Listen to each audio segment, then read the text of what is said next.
नमस्कार दोस्तों, स्वागत है आपका हमारे YouTube चैनल फोकस पावर पे। तो आज हम लेकर आए हैं BRO व्हीकल मैकेनिक की इम्पोर्टेंट क्लासेस जो शुरू करी है। यस बैच की सीरीज शुरू हो रखी है, उसमें क्लास नंबर 39 है। इससे पहले हम 38 क्लास अपलोड कर चुके हैं। अगर आपने अभी तक वो चेकआउट नहीं करी है तो ज़रूर चेकआउट करें। BRO व्हीकल मैकेनिक के अलावा ये class CRPF MMB, ITBP MMB, SSB motor mechanic, railway LP technician और इसरो DRDO जैसे एग्जामों के लिए काफ़ी हेल्पफुल होने वाली है। तो शुरू करते हैं आज की वीडियो। अगर आपने अभी तक चैनल को सब्सक्राइब नहीं किया है तो focus power official YouTube channel को जरूर सब्सक्राइब करें। तो आज का पहला प्रश्न है, the torque developed by the engine is maximum at. तो इंजन द्वारा विकसित टॉर्क अधिकतम होता है, तो किस किस समय होता है जो इंजन द्वारा डेवलप टॉर्क होता है वो सबसे अधिक कब होता है? ऑप्शन है at minimum speed of engine, engine की न्यूनतम गति पर होती है। Second option at maximum speed of engine, engine की अधिकतम गति पर होती है। सी है at maximum volumetric efficiency of speed of engine, यानी कि इंजन की अधिकतम आयतनात्मक दक्षता वाली गति पर होती है। ये लास्ट ऑप्शन है at maximum power speed of engine, engine की अधिकतम शक्ति वाली गति पर होती है। तो राइट आंसर क्या होगा? आप कमेंट करना चाहें तो कमेंट कर सकते हैं। ऑप्शन नंबर ए होगा इसका right answer, eight minimum speed of engine. तो क्या होगी उस समय टॉर्क क्या होगा? सबसे अधिक होगा, जो डेवलप टॉर्क होगा वो अधिक होगा। तो ऑप्शन नंबर ए इसका राइट आंसर हो जाएगा। नेक्स्ट क्वेश्चन है, iso octane contain in a fuel for SI engine.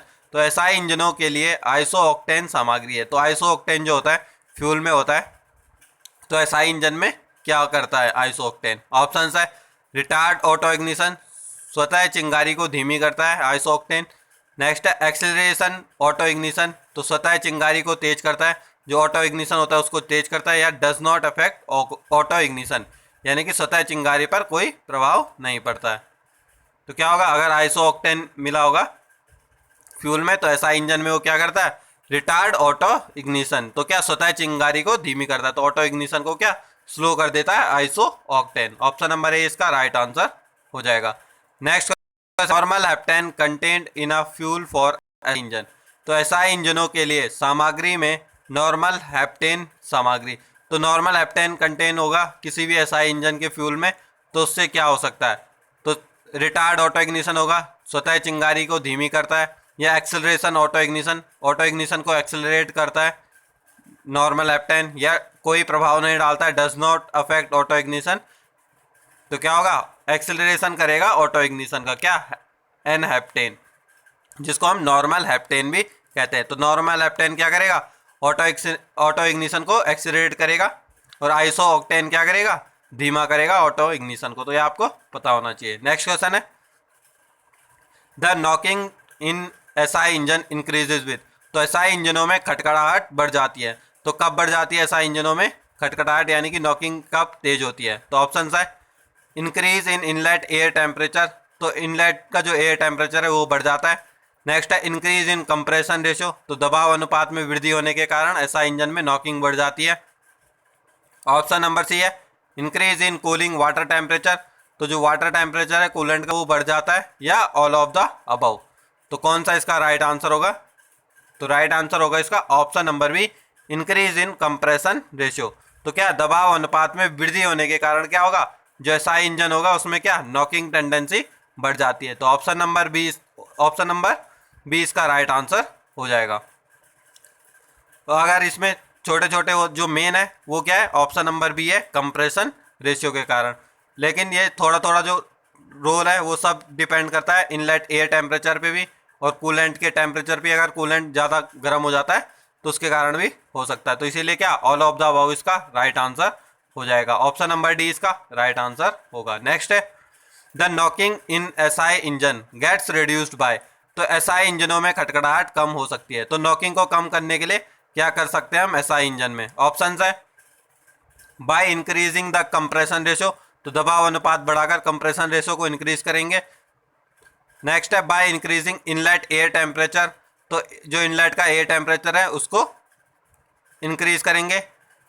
Option number 3 है by retarding the spark advance, तो जो स्पार्क का एडवांस है उसको करके हम बदल सकते हैं। या लास्ट है बाय इंक्रीजिंग इंजन स्पीड, तो क्या है जो एसआई इंजन की नॉकिंग टेंडेंसी है उसको हम कम किससे कर सकते हैं, इंजन की स्पीड को बढ़ाकर। तो जो ऑप्शन है उसके अकॉर्डिंग क्या होगा, ऑप्शन नंबर डी इसका राइट आंसर हो जाएगा। नेक्स्ट है increasing the compression ratio in SI engine. तो एसआई इंजनों में दबाव अनुपात बढ़ाने से, तो दबाव अनुपात बढ़ाने से क्या होगा, कंप्रेशन रेशियो को बढ़ाने से क्या होगा एसआई इंजन में। ऑप्शन है increase the tendency of knocking, तो खटखटाहट की प्रवृत्ति बढ़ती है। नेक्स्ट है डज नॉट अफेक्ट नॉकिंग, तो खटखटाहट पर कोई प्रभाव नहीं पड़ता, यानी नॉकिंग पे कोई प्रभाव नहीं पड़ता है। या डिक्रीज टेंडेंसी ऑफ नॉकिंग, तो नॉकिंग की प्रवृत्ति कम होती है।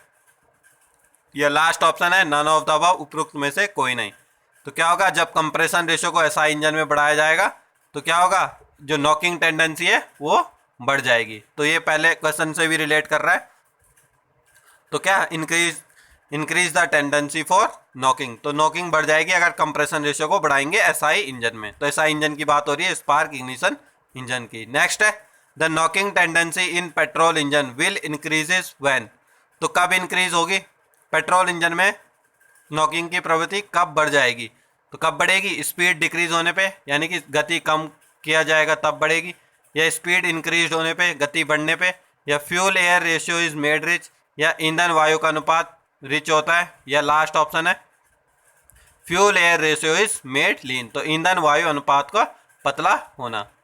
तो कब होगा, जो इंजन में नॉकिंग की टेंडेंसी है वो कब बढ़ जाएगी, जब स्पीड कम होगी। तो ऑप्शन नंबर ए इसका राइट आंसर होगा, जब गति कम होगी तो टेंडेंसी भी बढ़ जाएगी नॉकिंग की। नेक्स्ट है the ignition quality of fuels for SI engine is determined by, तो एसआई इंजनों के लिए ईंधन की चिंगारी गुणवत्ता द्वारा निर्धारित होती है। तो इग्निशन क्वालिटी किससे मेजर करते हैं हम, एसआई इंजन के फ्यूल में। तो एसआई इंजन के फ्यूल में किससे करते हैं हम, सीटेन नंबर से करते हैं, सीटेन रेटिंग से, या ऑक्टेन रेटिंग से करते हैं, या वॉलेटिलिटी ऑफ फ्यूल से करते हैं, ईंधन के स्थायित्व, या कैलोरीफिक वैल्यू रेटिंग से करते हैं। तो एसआई इंजन है, तो एसआई इंजन क्या है, स्पार्क इग्निशन इंजन, उसमें यूज़ क्या किया जाता है, पेट्रोल यूज़ किया जाता है। तो पेट्रोल की किससे टेंडेंसी नापी जाती है, तो ऑक्टेन नंबर रेटिंग से नापी जाती है। तो इसीलिए ऑप्शन नंबर 20 का राइट आंसर हो जाएगा। नेक्स्ट क्वेश्चन है petrol commercially available in India for Indian passenger cars has octane number in the range, तो भारत में भारतीय यात्री कारों के लिए वाणिज्यिक रूप से उपलब्ध पेट्रोल का ऑक्टेन संख्या सीमा में क्या होता है।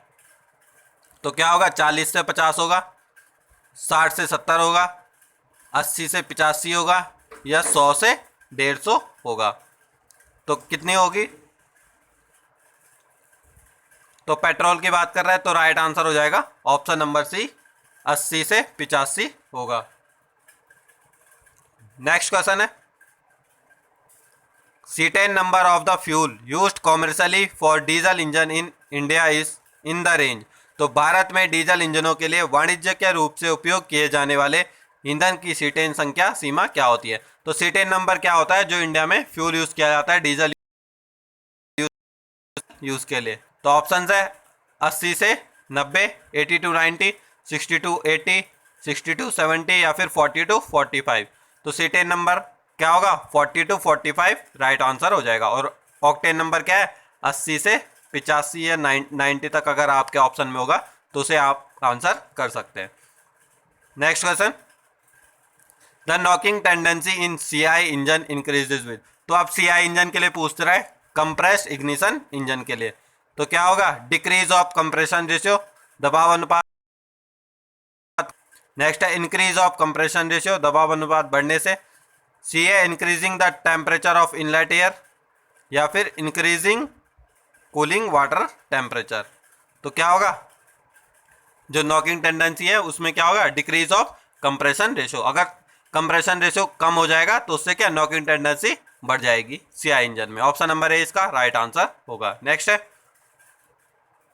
Desirable characteristic of combustion chamber for SI engine to avoid knocking, तो नॉकिंग से बचने के लिए एसआई इंजनों के लिए दहन कक्ष की वांछनीय विशेषता क्या होती है। तो एसआई इंजन की बात कर रहा है तो ऑप्शन है स्मॉल बोर, यानी कि छोटा बोर होना चाहिए। नेक्स्ट है short ratio of flame path to bore, तो बोर के प्रति ज्वाला मार्ग का संक्षिप्त अनुपात, या absence of hot surface in the end region of gas, तो गैस के अंत इलाके में गर्म सतहों की अनुपस्थिति। Last option all of the above, तो राइट आंसर भी इसका यही हो जाएगा, option number D all of the above right answer हो जाएगा, क्योंकि ये एसआई इंजन के लिए पूछ रहा है। नेक्स्ट है accumulation of carbon deposit on the cylinder head of an IC engine leads to an increases in, अगर IC इंजन के सिलेंडर हेड पर कार्बन जमा होने से क्या इस चीज में बढ़ोतरी होती है, तो क्या चीज बढ़ जाता है? ऑप्शन है clearance volume, piston displacement, compression ratio या फिर स्वेप्ट वॉल्यूम।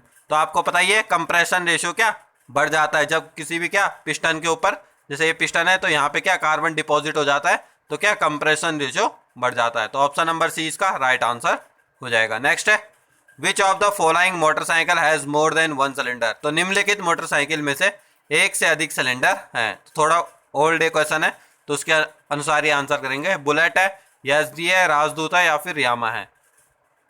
तो एक से अधिक सिलेंडर किसमें, तो यामा में ज़्यादातर यूज होते थे ओल्ड टाइम पे, तो इसलिए ऑप्शन नंबर डी इसका राइट आंसर हो जाएगा। नेक्स्ट है a diesel engine is generally more efficient then a petrol engine because of, तो एक डीजल इंजन सामान्यतः एक पेट्रोल इंजन से अधिक कुशल होता है क्योंकि, तो किस लिए होता है? ऑप्शन है proper air fuel mixing and combustion, तो उचित वायु ईंधन मिश्रण और दहन होता है, यह नॉक फ्री ऑपरेशन होता है, या high calorific value of diesel fuel, last है हाई कंप्रेशन रेशियो, तो उच्च दबाव अनुपात। तो किसके कारण होता है?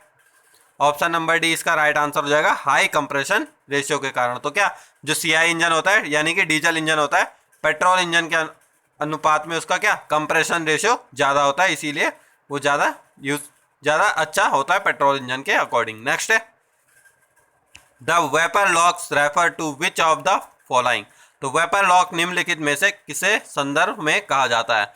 तो काफ़ी इंपॉर्टेंट क्वेश्चन है। Partially vaporisation of liquid fuel in fuel line, तो ईंधन पाइप में तरल ईंधन का आंशिक वाष्पीकरण को क्या कहते हैं?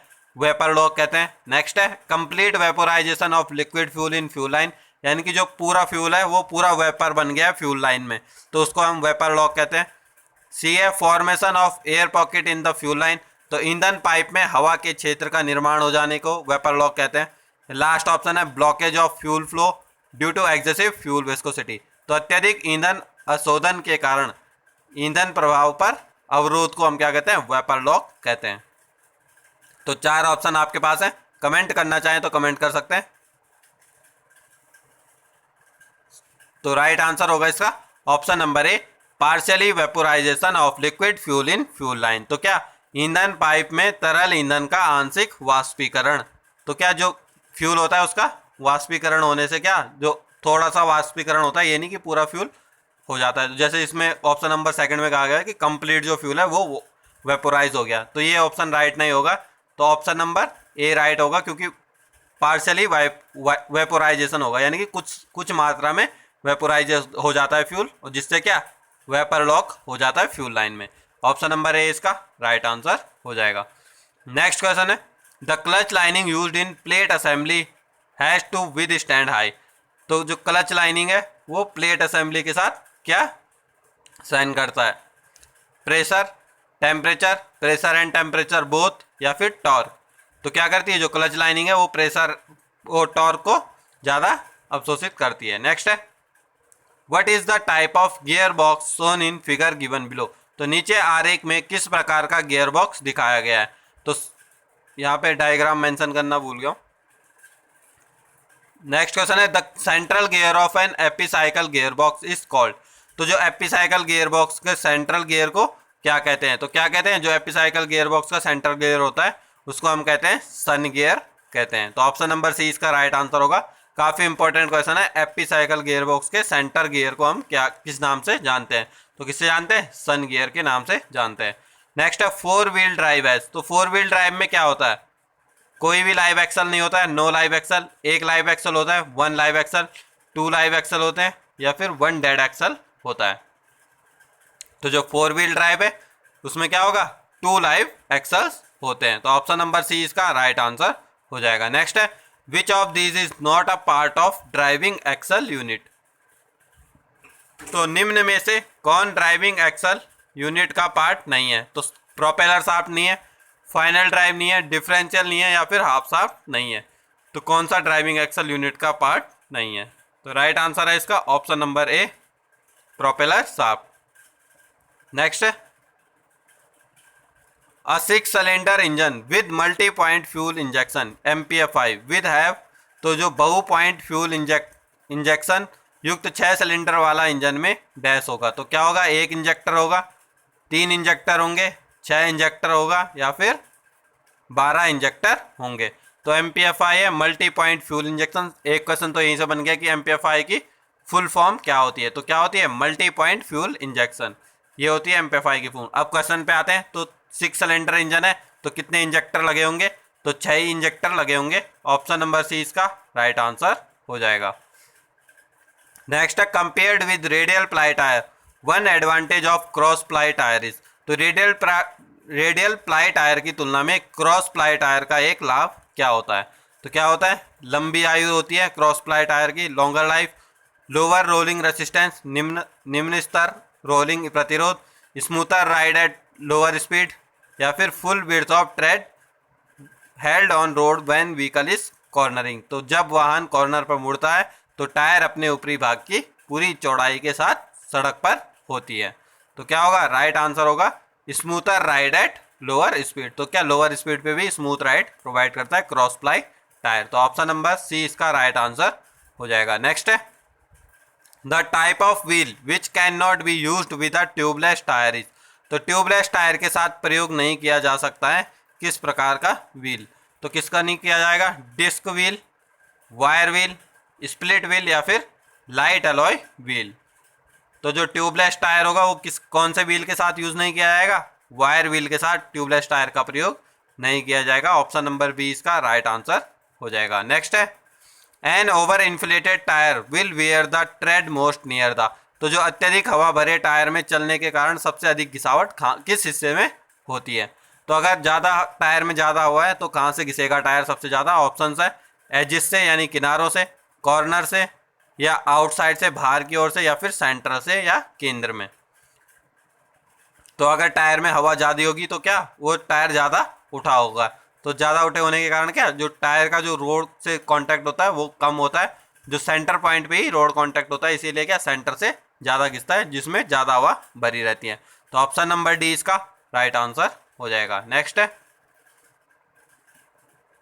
The shock absorber used on modern cars operate on the principle of, तो अत्यधिक आधुनिक कारों में प्रयुक्त शॉक एब्जॉर्बर आघात अवशोषक डैश सिद्धांत पर कार्य करता है।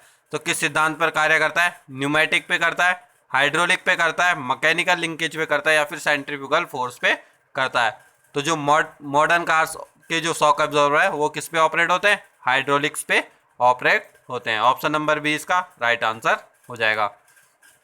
नेक्स्ट है, which of this is not a part of steering system, तो निम्न में से कौन स्टीयरिंग सिस्टम का भाग नहीं है। तो ऑप्शन है steering gear, control arm, rack and pinion, या फिर टाई रोड।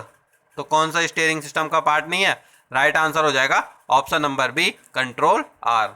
नेक्स्ट है, the ability of vehicle to travel a curved path is called, तो जो व्हीकल की एबिलिटी होती है कर्व्ड पाथ पे चलने की उसको हम क्या कहते हैं। ऑप्शन है cornering, road holding, road isolation, या फिर रोड इंक्लूजन। तो 4 ऑप्शन है, आंसर कर सकते हैं, कमेंट करना चाहें तो कमेंट कर सकते हैं।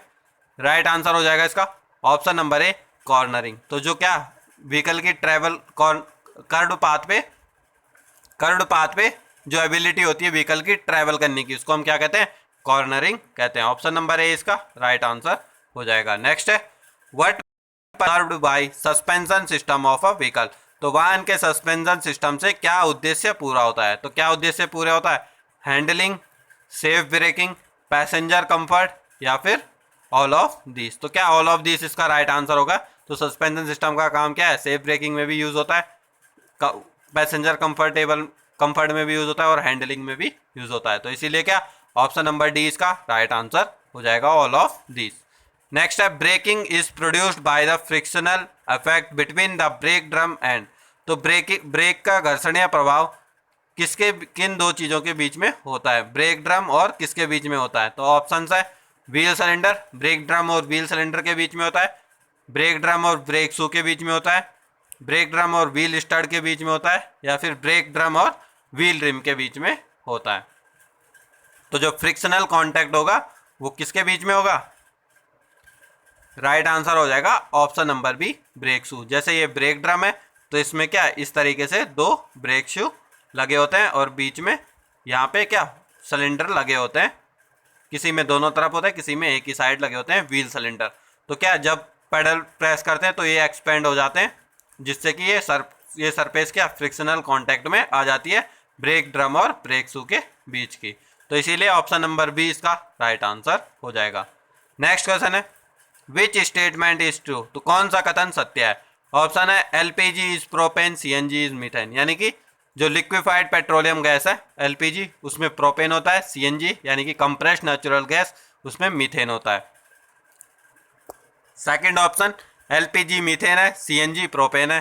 थर्ड है एलपीजी एंड सीएनजी दोनों प्रोपेन है, या फिर एलपीजी एंड सीएनजी दोनों मीथेन है। तो कौन सा स्टेटमेंट सही है वो आपको आंसर करना है। राइट आंसर हो जाएगा इसका option number A, LPG is propane and CNG is methane. तो सीएनजी में मीथेन और एलपीजी में प्रोपेन का प्रयोग किया जाता है। तो ऑप्शन नंबर ए इसका राइट आंसर होगा। तो ये थी आज की क्लास। आई होप आपको वीडियो अच्छी लगी होगी। वीडियो अच्छी लगी तो वीडियो को लाइक करें, शेयर करें, चैनल को सब्सक्राइब करें, और अभी तक आपने प्रीवियस क्लास नंबर 38 नहीं देखी है तो वो जरूर चेकआउट करें। काफ़ी इंपॉर्टेंट क्वेश्चन इसमें डिस्कस किए गए हैं। और टेलीग्राम चैनल से अभी आप जुड़े नहीं हैं तो @focus power यूट्यूब सर्च करेंगे टेलीग्राम पे तो आपको टेलीग्राम चैनल मिल जाएगा। और क्विज़ के लिए, डेली क्विज़ के लिए आप BRO व्हीकल मैकेनिक सर्च करेंगे ग्रुप। यहाँ पे आपको डेली रात को 9 बजे 9 PM पे आपको डेली यहाँ पे क्विज़ मिल जाएंगे। तो आज के लिए इतना ही। धन्यवाद। जय हिंद।